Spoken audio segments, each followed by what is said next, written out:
আসসালামু আলাইকুম, স্বাগত জানাচ্ছি আরটিভি সকালের সংবাদে। আপনাদের সঙ্গে আছে আমি সৈয়দা সাদিয়া বেনাজির। শুরুতেই প্রধানমন্ত্রীর চীন সফরের খবর।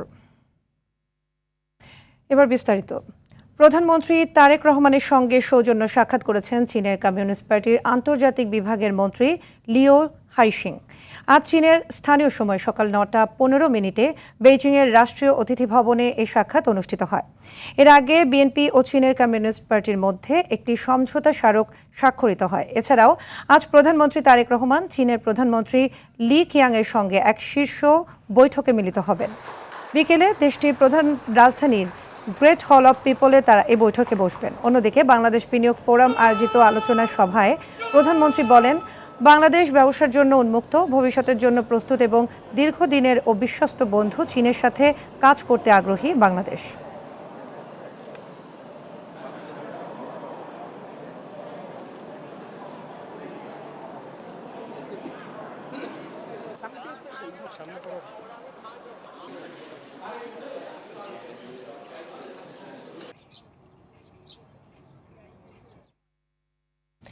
দর্শক, এই মুহূর্তে চীনের বেইজিং থেকে সরাসরি যুক্ত হচ্ছেন সহকর্মী মায়দুর রহমান রুবেল।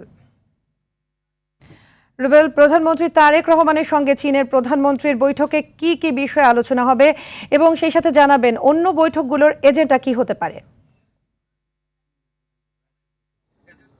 সাদিয়া, আসলে চীনের প্রধানমন্ত্রীর সাথে রাতে বিকেলে বৈঠক, মূলত রাতে তাদের নৈশভোজ, কিন্তু দিনের শুরুতে প্রধানমন্ত্রী তারেক রহমান কিন্তু একটি বৈঠক ইতিমধ্যে করে ফেলেছে এবং দুইটি অনুষ্ঠানে আমরা ইতিমধ্যে যোগ দেওয়ার কথা শুনেছি। একটি হচ্ছে যে চীনের কমিউনিস্ট পার্টির আন্তর্জাতিক বিভাগের প্রধান, তার সাথে একটি এমইউ স্বাক্ষর হয়েছে বিএনপির সাথে চীনের কমিউনিস্ট পার্টির, এবং একই সাথে বাংলাদেশের বিজনেস সামিট বাংলাদেশের যে অংশ, সেই অংশে তিনি চীনের বিনিয়োগকারীদের বাংলাদেশে বিনিয়োগের জন্য আহ্বান জানিয়েছেন। প্রধানমন্ত্রী তারেক রহমান বলেছেন, বাংলাদেশ এখন বিনিয়োগের জন্য উপযুক্ত সময় এবং বাংলাদেশ এখন বিনিয়োগ করার জন্য নিরাপদ, এমনটি তাদের বুঝিয়েছেন। এবং আজকে দিনভর চীনে আসলে অনেকগুলো ব্যবসায়ী কোম্পানির প্রধানের সাথে প্রধানমন্ত্রী তারেক রহমানের বৈঠক আছে এবং যেই বৈঠকে আসলে বাংলাদেশ থেকে যারা বিনিয়োগ নিয়ে কাজ করে তাদের কিন্তু বিরাট চেয়ারম্যানকে আমরা দেখেছি, আশিক চৌধুরীকে তার সাথে রয়েছেন এবং সরকারের সংশ্লিষ্ট মন্ত্রীরা কিন্তু তার পাশে রয়েছেন আমরা দেখেছি, এবং তারা মূলত বাংলাদেশে যাতে বিনিয়োগ করতে পারে সেই বিষয়টি নিশ্চিত করতে চেয়েছেন। প্রধানমন্ত্রী বলেছেন যে বাংলাদেশে অতীতে যারা লুটপাট করেছে তাদের দেশের মানুষ তাদেরকে অপসারণ করেছে বা উৎখাত করেছে, এবং এখন যে পরিবেশ তারা দুর্নীতি বা অনিয়মের ত্রুটি চেপে ধরতে চান এবং বাংলাদেশ বিনিয়োগের জন্য এখন উৎকৃষ্ট সময়, সেই জন্যই মূলত বিনিয়োগ এই চীনের এই সফরে বিনিয়োগকে সবচেয়ে বেশি গুরুত্ব দেওয়া হচ্ছে। বাংলাদেশকে ভেঙে পড়া অর্থনীতিকে জাগিয়ে তোলার জন্য প্রধানমন্ত্রী যে ইনিশিয়েটিভ নিয়েছেন, যে উদ্যোগ নিয়েছেন, সেটি কিন্তু আমরা দেখছি। এবং আজকে আমরা যেটি জানি যে চীনের চেরি গ্রুপের চেয়ারম্যান, হেন্দা গ্রুপের চেয়ারম্যান, চীনের এক্সিম ব্যাংকের প্রধান, এদের সাথে প্রধানমন্ত্রীর কিন্তু দফায় দফায় বৈঠক রয়েছে এবং সারাদিনের এই বৈঠকগুলি তাদের লক্ষ্য একটাই, যে বাংলাদেশে বিনিয়োগ বাড়ানো। এবং আমরা যতটুকু জানতে পেরেছি যে তিস্তা মহাপরিকল্পনা সহ, মংলা বন্দরের বিনিয়োগ সহ, বাংলাদেশের রেলের সম্প্রসারণ সহ বেশ কিছু বিষয় নিয়ে আজকে চুক্তি বা সমঝোতা স্মারক স্বাক্ষর হওয়ার কিন্তু কথা রয়েছে এবং বিকেলে চীনের প্রধানমন্ত্রীর সাথেও কয়েকটি চুক্তির কথা রয়েছে এবং দিন শেষে চীনের প্রধানমন্ত্রীর বাসায় নৈশভোজে যাবেন প্রধানমন্ত্রী তারেক রহমান। তার আগে তাকে একটি সংবর্ধনা দেওয়ার কথা রয়েছে। তবে সবচেয়ে আকর্ষণীয় যে বিষয় সেটি হচ্ছে আগামীকাল সকালে চীনের প্রেসিডেন্ট শি জিনপিং এর সাথে প্রধানমন্ত্রী তারেক রহমানের বৈঠক রয়েছে এবং যদিও আজকে দুপুরে আমরা জানতে পারবো যে আসলে কি কি বৈঠক হচ্ছে বা কি কি চুক্তি স্বাক্ষর হচ্ছে। চীনের প্রধানমন্ত্রীর প্রেস উইং এর পক্ষ থেকে চীনের সময় বেলা 1টায় অর্থাৎ বাংলাদেশ সময় 11টায় একটি সংবাদ সম্মেলন করে তাদের এই সফরের অনেকটাই আপডেট আমরা আপনাদের জানাতে পারবো সেই সংবাদ সম্মেলনের মাধ্যমে। এই ছিল চীন থেকে, চীনের বেইজিং থেকে সবশেষ খবর আমার কাছে। সাদিয়া, ধন্যবাদ রুবেল। পরিবর্তনের গণপ্রত্যাশা তৈরি হলেও রাজধানীর ময়লা বাণিজ্যের দুর্গন্ধ কমেনি। মহাখালীর করাইল বস্তির ময়লা বাণিজ্য থেকে আদায় হওয়া বছরে প্রায় 8.5 কোটি টাকার পুরোটাই যায় নিয়ন্ত্রকদের কাছে। বাসিন্দাদের অভিযোগ, 24-এর 5 আগস্টের পর লোক বদলেছে, বেড়েছে চাঁদার পরিমাণও। বস্তির একাংশের টাকা আদায়কারীর দাবি, বেতন সহ আনুষঙ্গিক খরচেই শেষ হয় পুরোটা। তবে রাজনৈতিক নিয়ন্ত্রকদের বিষয়ে মুখ খুলতে রাজি হননি এই ব্যক্তি। ময়লা বাণিজ্য নিয়ে দেখুন এআর বাদলের ধারাবাহিকের প্রথম পর্ব। রাজধানীর করাইল বস্তির বেলতলা আদর্শনগর অংশের বাসিন্দা স্বপ্না নামে এই নারী একাই 15টি ঘরের মালিক। তাই তাকে প্রতি মাসে ময়লার বিল বাবদ পরিশোধ করতে হয় 1500 টাকা। স্বপ্না জানান, প্রতি মাসে টাকা নিয়ে যান বিলের রসিদে স্বাক্ষরকারী মানিক। একদিনে আমাদের এখানে একদিন সামনে নেই 100 টাকা রুম প্রতি। পাশের আরেক বাসিন্দা একটি ঘরের জন্য মাসে 100 টাকা করে দিলেও তার রসিদে নেই কোনো আদায়কারীর নাম। আমাদের এখানে নিয়মিত নেয় আর কি 100 টাকা এরকম প্রতি মাসে নেয় আর কি। প্রতি ঘরের জন্য 100 টাকা করে দিচ্ছেন বউবাজার অংশের 8টি ঘরের মালিক সালমা বেগমও। প্রত্যেক রুমে 100 টাকা করে দেয়। আমার এনে 8টা রুম। শুধু ঘরই নয়, বস্তির ছোট বড় সব দোকান থেকে দিনে উঠানো হয় 10 টাকা করে, অর্থাৎ মাসে 300 টাকা। প্রত্যেক দোকানের পিছনে আপনার 300 টাকা করে নেয়। কোনো দোকানে মাসে নেয়, কোনো দোকানে প্রতিদিন 10 টাকা করে নেয়। আমরা দৈনিকও দিই এক দোকানে, আবার এক দোকানে মাস করাও দিই। ওরা যেভাবে নেয় ওরা ওইভাবে দিয়ে। 2022 সালের এক পরিসংখ্যান অনুযায়ী বেলতলা আদর্শনগর, জামাই বাজার, বউবাজার সহ পুরো করাইল বস্তিতে প্রায় 40,000 ঘর ও 10,000 দোকান রয়েছে। এসব ঘর ও দোকান থেকে মাসে 70 লাখ আর বছরে আদায় হয় 8 কোটি 40 লাখ টাকা। এর পুরো টাকাই চলে যায় অদৃশ্য সিন্ডিকেটের পকেটে। বস্তির সব অংশে আবার রসিদ দিয়ে টাকা আদায় হয় না। বেলতলা আদর্শনগর অংশে বিল আদায়ের রসিদে থাকা নম্বরে কল দিলে মোহাম্মদ টিপু নামে একজন সাক্ষাতে কথা বলেন। 100 টাকা করে দেখছেন স্লিপ, এই টাকাগুলো উঠায় ময়লা যারা নিয়ে আসে বাসা থেকে ওনারাই টাকাটা উঠায়। রাজনৈতিক নেতাদের জড়িত থাকার বিষয়ে জানতে চাইলে মুখে কুলুপ আঁটেন, তবে জানান সামনে কাউন্সিলর নির্বাচন, তাই নিজেদের ইমেজ ধরে রাখতে ভাগ বসাতে আসছেন না নেতারা। এখানে কোনো নিয়ন্ত্রণ করার কোনো লোক নাই। আর বাদল, RTV, ঢাকা। চিকিৎসক সংকটে ভুগছে বরিশাল জেনারেল হাসপাতাল। 7 বিভাগে 62 পদের বিপরীতে রোগী দেখছেন মাত্র 25 জন চিকিৎসক। ফলে টিকিট করার পরও প্রতিদিন শতাধিক রোগীকে ডাক্তার না দেখিয়েই ফিরতে হয় বাড়ি। এতে ক্ষুব্ধ রোগী ও তাদের স্বজনরা। বরিশাল থেকে আলী জসিমের পাঠানো তথ্যচিত্রে আরও জানাচ্ছেন সুলাইমান কবির। সকাল 8টায় টিকিট কাউন্টার খুললেও ভোর 6টা থেকেই লাইনে দাঁড়িয়েছেন চিকিৎসা প্রত্যাশীরা। বরিশাল জেনারেল হাসপাতালের প্রতিদিনকার চিত্র এটি। হাসপাতালটির চিকিৎসক সংকটের ফলে আগে টিকিট কাটতে রীতিমতো প্রতিযোগিতায় নামেন রোগী ও স্বজনরা। কেননা সিরিয়াল পেছনে পড়লে ডাক্তার দেখাতে পারেন না তারা। আবার টিকিট কাটার পর শুরু হয় ঘন্টার পর ঘন্টা অপেক্ষা। তীব্র গরম আর গুমোট পরিবেশে এই অপেক্ষায় যন্ত্রণার আরেক নাম হয়ে ওঠে শিশু ও বয়স্কদের জন্য। সকাল 7:30 কাল আইসি, কিন্তু টিকিটের জন্যই তো আইসি, যেন টিকিটটা কাটতে 11:30 টাকা ডাক্তারটা দেখাইতে পারি। অনেক দূরে গানে আসছি না বাবা, ওই যে সরামত দিকে আইসি, লেট করে আইলে সিরিয়াল পাই না। 7:45টার দিকে আমি এখানে আসছি বাচ্চাকে দেখানোর জন্য, আর এরপরে আসলে আর সিরিয়াল পাই না। হাসপাতালটির বিভিন্ন বিভাগে 62 জন চিকিৎসক থাকার কথা থাকলেও শূন্য পদ অর্ধেকেরও বেশি। একদিকে চিকিৎসক সংকট, অন্যদিকে রোগীদের বাড়তি চাপে ঠিকমতো সেবা দিতে না পারার কথা অকপটে স্বীকারও করেন চিকিৎসকরা। 62টি ডাক্তার, কনসালটেন্ট এবং মেডিকেল অফিসার মিলিয়ে পদ আছে, কিন্তু বর্তমানে আমাদের এখানে 25টি পদ পূরণ আছে। এত রোগী হলে তো দেখতে একটু অসুবিধা হয়, ঠিক আছে, কিছু করার নাই। রোগীর সাথে কথা বলবো, কাউন্সিলিং করব, কিন্তু আমাদের আসলে এত রোগীর চাপে ব্যস্ততার কারণে আমরা হয়তো সবসময় সেটা পারি না। রোগীদের ভোগান্তি কমাতে শূন্য পদে চিকিৎসক পদায়নের জন্য মন্ত্রণালয়ে চিঠি পাঠানোর কথা জানিয়েছেন জেলা সিভিল সার্জন। চিকিৎসকের ক্ষেত্রে সেটা যেগুলো গ্যাপ আছে আমি এগুলো পাঠিয়েছি, আমাদের যে পোস্ট করা খাল আছে এগুলো আমি পাঠিয়েছি, অলরেডি স্যারও নিয়ে গেছে, স্যার আমাকে আশ্বস্ত করেছে আমাকে দিবেন। 100 বেডের হাসপাতালটিতে প্রতিদিন গড়ে 150 শতাধিক ভর্তি রোগীর চিকিৎসা দিতে হয়, আর বহির্বিভাগে এই সংখ্যা 650। সুলাইমান কবির, RTV। উজানের ঢল ও বৃষ্টিতে কুড়িগ্রামে ব্রহ্মপুত্র নদের পানি বাড়লেও এখন পর্যন্ত বিপদসীমার নিচ দিয়ে প্রবাহিত হচ্ছে। অপরদিকে তিস্তা, ধরলা ও দুধকুমারের পানি কমতে শুরু করেছে। ভোর 6টার দিকে তিস্তা নদীর পানি কাউনিয়া পয়েন্টে বিপদসীমার 39 সেন্টিমিটার ও দুধকুমারের পানি পাটশ্বরী পয়েন্টে বিপদসীমার 67 সেন্টিমিটার নিচ দিয়ে প্রবাহিত হচ্ছে। বন্যা পূর্বাভাস ও সতর্কীকরণ কেন্দ্র জানিয়েছে, ব্রহ্মপুত্র নদের পানি আরও কয়েকদিন বাড়ার সম্ভাবনা রয়েছে। এতে নদী তীরবর্তী নিচু ও চরাঞ্চলে সাময়িক বন্যার সৃষ্টি হতে পারে।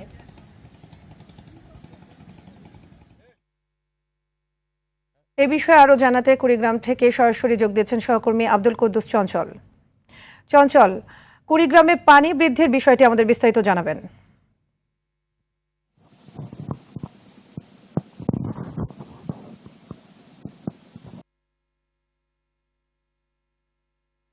জানিয়ে রাখছি যে কুড়িগ্রামের প্রধান নদীর মধ্যে 3টি নদীর পানি কিন্তু এখন কমতে শুরু করেছে। বিশেষ করে দুধকুমার, ধরলা এবং তিস্তার পানি কমছে। আর সকাল 9টার যে পরিসংখ্যান রয়েছে এই পরিসংখ্যান অনুযায়ী কিন্তু এই দুধকুমার নদীর পানি 4 মিটার কমে এখন বিপদসীমার নিচ দিয়ে প্রবাহিত হচ্ছে। অপরদিকে তিস্তার পানি কিন্তু এখন 31 সেন্টিমিটার নিচ দিয়ে প্রবাহিত হচ্ছে। অপরদিকে ধরলা নদীর পানি অনেকটা কমেছে, ফলে কিন্তু যে নিচু এবং চরাঞ্চলে পানি উঠছিল সেই পানিগুলো কিন্তু এখন নেমে যাওয়া শুরু করেছে। অপরদিকে ব্রহ্মপুত্রের নদী কিন্তু এখন পর্যন্ত অব্যাহত রয়েছে, তো অব্যাহত কিন্তু আরো 2-3 দিন থাকতে পারে। ফলে কিন্তু ব্রহ্মপুত্র নদ নদীর পানি বাড়লে সেখানকার অববাহিকার যে চরাঞ্চল, নিম্ন চরাঞ্চল রয়েছে সেখানকার পানি উঠবে এবং সেখানে কিন্তু কৃষি জমিগুলোর ক্ষয়ক্ষতি হওয়ার সম্ভাবনা রয়েছে। তো পানি উন্নয়ন বোর্ড যেটি জানিয়েছে আজ এবং আগামীকাল পর্যন্ত দুধকুমার এবং তিস্তার পানি কমা অব্যাহত থাকবে এবং 2 দিন পরে কিন্তু চরাঞ্চল এবং নিম্ন অঞ্চল থেকে একেবারে পানি নেমে যাবে। ফলে কিন্তু যে বড় ধরনের নেমে যাবে। তবে বন্যা পূর্বাভাসে যেটি বলা হয়েছে বৃদ্ধি পাবে, ফলে কিন্তু সেই নদীর পানি বৃদ্ধি পেলে দুধকুমার, ধরলা এবং রয়েছে এগুলোর পানি কিন্তু ওই হারে কিন্তু কমতে পারবে না। ফলে এখানকার বন্যা পরিস্থিতি আর একটু হওয়ার সম্ভাবনা রয়েছে। তো এই ছিল আমার কাছে কুড়িগ্রামের বন্যা নিয়ে সর্বশেষ খবরাখবর। ছাবিহা, ধন্যবাদ আপনাকে। ময়মনসিংহের ভালুকায় নিয়মনীতির তোয়াক্কা না করে বিএসটিআই এর অনুমোদন ছাড়াই পাম অয়েল ও নিম্নমানের তেল বোতলজাত করে খাঁটি সয়াবিন তেল হিসেবে বিক্রির অভিযোগ উঠেছে অসাধু কয়েকটি প্রতিষ্ঠানের বিরুদ্ধে। এতে প্রতারিত হচ্ছেন ভোক্তা ও খুচরা ব্যবসায়ীরা, স্বাস্থ্য ঝুঁকিতে পড়ছেন সাধারণ মানুষ। ময়মনসিংহের ভালুকা থেকে মোহাম্মদ আল আমিনের পাঠানো তথ্যচিত্র আরও জানাচ্ছেন আব্দুল হামিদ। চকচকে বোতলের গায়ে আকর্ষণীয় রমণী, ঘরণী, পুষ্পা, রজনী নামের লোগো দিয়ে ময়মনসিংহের ভালুকায় দেদারসে বিক্রি হচ্ছে অস্বাস্থ্যকর ভেজাল ভোজ্য তেল। সরকারের নিয়মনীতি না মেনে উপজেলার বিভিন্ন এলাকায় গোপনে গড়ে ওঠা কিছু প্রতিষ্ঠানে চলছে পাম অয়েল ও নিম্নমানের তেলকে খাঁটি সয়াবিন তেল হিসেবে বাজারজাত করার প্রক্রিয়া। এসব কারখানার নেই বৈধ কাগজপত্র, বিএসটিআই এর অনুমোদন। স্থানীয়দের অভিযোগ, প্রশাসনের কঠোর নজরদারি না থাকায় মারাত্মক স্বাস্থ্য ঝুঁকি সম্পন্ন এসব তেল ভালুকা সহ প্রত্যন্ত অঞ্চলে দীর্ঘদিন ধরে সরবরাহ করে আসছে অসাধু ব্যবসায়ীরা। এতে প্রতারিত হওয়ার পাশাপাশি নানা রোগবালাইয়ে আক্রান্ত হচ্ছেন ভোক্তারা। বিভিন্ন নামি দামি ব্র্যান্ডের সাথে তারা মরুজাত করিয়া বাজারে আপনার এই তেলটা চলমান রাখছে। কেন আমরা টাকা দিয়া তেল কিনি, ভালো মানের তেল কিনতে চাই, স্বাস্থ্যসম্মত তেল, কিন্তু এটা কোনটা ভালো কোনটা মন্দ সেটা আমরা জানি না। বাজারে খোলা তেল, পচা পাম অয়েল, এগুলো এই যেটা গুণগত মানহীন বোতলজাত করে 1 নাম্বার সয়াবিন তেল হিসেবে বাজারজাত করতেছে। এতে এই আমরা ক্ষতিগ্রস্ত হচ্ছে, ভোক্তারা ক্ষতিগ্রস্ত হচ্ছে এবং প্রতারিত হচ্ছে। সম্প্রতি রজনী নামের একটি প্রতিষ্ঠান থেকে পাম অয়েলকে সয়াবিন তেল হিসেবে বোতলজাত করার সময় 1000 লিটার তেল জব্দ করে নিরাপদ খাদ্য কর্তৃপক্ষ। রজনী, রমণী, পুষ্পা, ঘরণী সহ বিভিন্ন ব্র্যান্ডের সয়াবিন তেলের বোতলে অত্যন্ত নিম্নমানের পাম অয়েল বা অন্যান্য নিম্নমানের তেল তারা বাজারে বাজারজাত করতেছে অবৈধভাবে। এদের কোনো বিএসটিআই অনুমোদন নাই, এমনকি কোনো প্রকার বৈধতা নেই। অন্যান্য ব্র্যান্ডের বিষয়ে আমাদের তদন্ত কার্যক্রম চলছে, অনতিবিলম্বে তাদের বিরুদ্ধে আইনি ব্যবস্থা নেওয়া হবে। শুধু আশ্বাস নয়, জনস্বাস্থ্য সুরক্ষা ও প্রতারণা রুখতে দ্রুত এসব অসাধু তেল ব্যবসায়ীদের লাগাম টানার দাবি ভালুকাবাসীর। আব্দুল হামিদ, RTV। মাগুরা ঢাকা মহাসড়কের পার নান্দুয়ালি থেকে শহরের পুলিশ লাইন পর্যন্ত সড়ক জুড়ে এখন ধুলোবালি আর বালুর স্তূপ। দীর্ঘদিন ধরে ডাম্প ট্রাকে করে অনিয়ন্ত্রিত বালি ও মাটি পরিবহনের কারণে মহাসড়কটি এখন মরণ ফাঁদে পরিণত হয়েছে। সড়কের পাশে অবৈধ বালুর ব্যবসা চললেও নির্বিকার প্রশাসন। মাগুরা থেকে মোহাম্মদ ইমরান হোসেনের পাঠানো তথ্যচিত্রে জানাচ্ছেন লিওন আজাদ। মাগুরা ঢাকা মহাসড়কের পার্নান্দুয়ালি ব্যস্ততম এই অংশটি এখন যেন কোনো বালুচর। রাস্তার উপর জমে আছে ইঞ্চির পর ইঞ্চি বালু আর মাটির আস্তরণ। স্থানীয়দের অভিযোগ 10 টাকার ড্রাম ট্রাকে করে ধারণ ক্ষমতার অতিরিক্ত বালি ও মাটি পরিবহনের কারণেই মহাসড়কের এই বেহাল দশা। শুধু যাতায়াত ঝুঁকিপূর্ণই নয়, বাতাসে ধুলোর ঘনত্বে পরিবেশ দূষণের পাশাপাশি বাড়ছে স্বাস্থ্য ঝুঁকিও। আমরা যখন এখান থেকে পার হই তখন অনেক ধুলাবালি ছুটে, তখন আমাদের এসবের কারণে অনেক চোখে মুখে ধুলাবালি চলে যায়। বাইক নিয়ে যাচ্ছে, আমাদের হেলমেটও মানাচ্ছে না, মানে বালুর কোনা যখন চোখে যাচ্ছে অটোমেটিকলি আমাদের অ্যাক্সিডেন্ট হচ্ছে। এক্ষেত্রে প্রশাসনের নীরবতায় ক্ষুব্ধ স্থানীয়রা। দীর্ঘদিন যাবত আমরা বলার পরেও এর প্রতি কোনো দৃষ্টি আকর্ষণ করছে না, যার কারণে আমরা প্রচুর পরিমাণে সমস্যায় ভুগছি। চোখে মুখে বালি লাগে, এই জন্য আমরা গাড়ি ঠিক মতো চালাইতে পারি না, এই জন্য দুর্ঘটনাগুলো ঘটে। তবে ভিন্ন দাবি প্রশাসনের। ইতিমধ্যেই প্রশাসনের নির্দেশনা অনুযায়ী ওই ময়লা অপসারণের কাজ বা ধুলাবালি অপসারণের কাজ অব্যাহত আছে এবং ওই শহরের মেন রাস্তাগুলোতে আমরা প্রতিনিয়ত পানি ছিটিয়ে ধুলাবালি নিয়ন্ত্রণ করতাম। নিরাপদ মহাসড়ক নিশ্চিতের পাশাপাশি অবৈধ বালু ব্যবসায়ীদের দৌরাত্ম্য বন্ধে সরকারের কঠোর হস্তক্ষেপ দাবি এলাকাবাসীর। Leon Azad, RTV। প্রায় 7 বছর ধরে ভেঙে পড়ে আছে বরগুনার আঙ্গারপাড়া বেতাগীর একটি সেতু।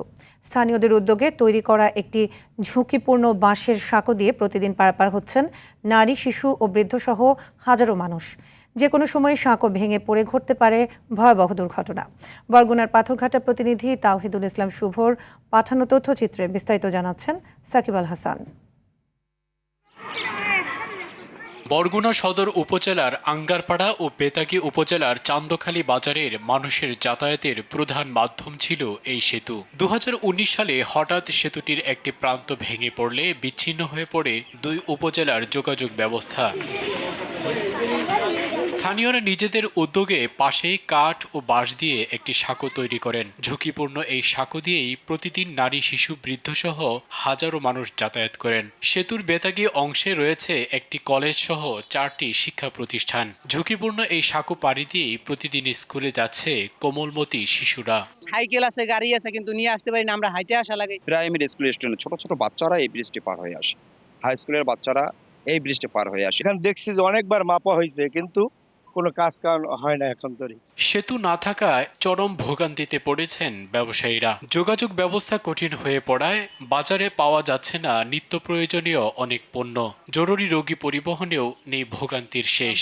অসুস্থ রোগী একটা অ্যাম্বুলেন্স যে ওপারে যাবে সেটারও সুযোগ নেই। এটা যদি খুব অতি দ্রুত হয়, এটা শুধু আমার চান্দখালীবাসীর নয়, 3-4টে ইউনিয়নের মানুষের দাবি। নতুন সেতুর প্রস্তাবনা পাঠানো হয়েছে বলছেন এলজিইডির এই নির্বাহী প্রকৌশলী। ব্রিজ নির্মাণ নামে একটা প্রকল্প চালু হতে যাচ্ছে এলজিইডিতে, যেখানে আমরা প্রস্তাব পাঠিয়েছি। সারা জেলা থেকে সংগ্রহ করে প্রায় 400-এর মতো ব্রিজের প্রস্তাব আমরা এই প্রজেক্টে পাঠিয়েছি। বরগুনাবাসী যে দীর্ঘদিনের এই আয়রন ব্রিজের কষ্ট বা যাতায়াতের যে ভোগান্তি, সেটা লাঘব হবে। শুধু আশ্বাস নয়, স্থানীয়দের দীর্ঘদিনের ভোগান্তি নিরসনে দ্রুত একটি টেকসই সেতু নির্মাণ করবে সরকার, এমনটাই চাওয়া বরগুনাবাসীর। সাকিব আল হাসান, RTV। IDLC পরিবর্তনের পথে বাংলাদেশ। দেশের অর্থনৈতিক উন্নয়নকে আরও শক্তিশালী, স্থিতিশীল ও অন্তর্ভুক্তিমূলক করতে সরকার ইতিমধ্যে বেশ কিছু পদক্ষেপ গ্রহণ করেছে। সরকারের লক্ষ্য 2034 সালের মধ্যে বাংলাদেশকে $1 ট্রিলিয়ন অর্থনীতিতে নিয়ে যাওয়া। এ লক্ষ্য অর্জনে বিভিন্ন খাতভিত্তিক স্বল্প, মধ্য ও দীর্ঘমেয়াদী কর্মপরিকল্পনা প্রণয়ন করা হচ্ছে। শিল্প, কৃষি, তথ্য প্রযুক্তি, অবকাঠামো ও সেবা খাতকে অগ্রাধিকার দিয়ে সমন্বিত উন্নয়ন পরিকল্পনা বাস্তবায়নের কাজ চলছে। পরিকল্পিত উদ্যোগ এবং কার্যকর বাস্তবায়নের মাধ্যমে 2034 সালের মধ্যে $1 ট্রিলিয়ন অর্থনীতির লক্ষ্য অর্জনের পাশাপাশি দেশের সামগ্রিক অর্থনৈতিক সক্ষমতা আরও শক্তিশালী হবে বলে মনে করেন সংশ্লিষ্টরা।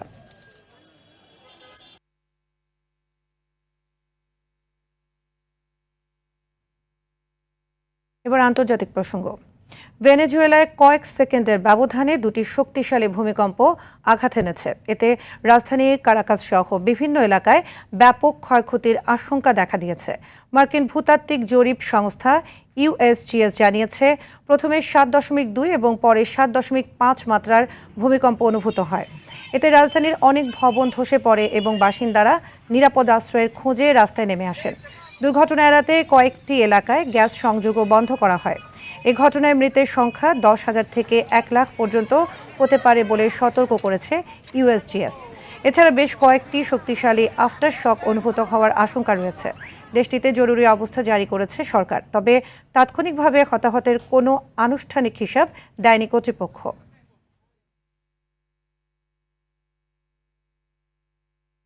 এদিকে ভেনেজুয়েলায় শক্তিশালী দুটি ভূমিকম্প আঘাত হানার কিছুক্ষণ পরেই ভূমিকম্পে কেঁপে ওঠে জাপান।